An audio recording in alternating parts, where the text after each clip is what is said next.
So, magluluto nga tayo ngayon ng sweet and sour fish. Yan. So, syempre, una, gayatin natin ang ating mga gulay, luya, carrots, at saka ginger.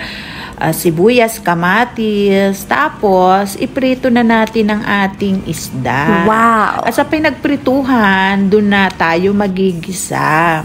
Syempre, luya, bawang, tapos kamatis. Tapos, yan, gisa-gisa.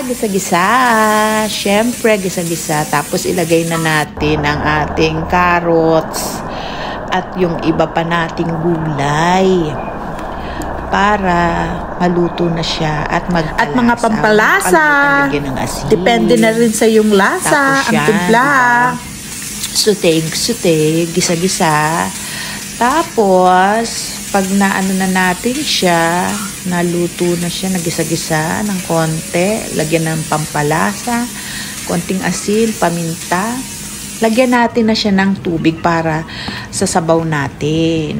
Tapos lagyan natin siya ng ketchup at syempre, dyan na natin siya lagyan ng mga pampalasa.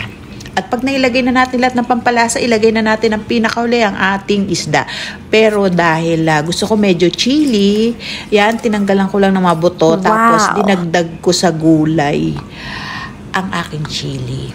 Yan. So, palaputin lang natin siya guys at mga pampalasa natin, syempre.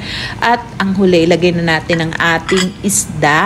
Diba? Para magkalasa na rin, mag-match na rin yung sila, diba? Yan, magkalasa na rin sabaw, maghalo na yung lasa ng isda at saka yung ginawa nating sauce.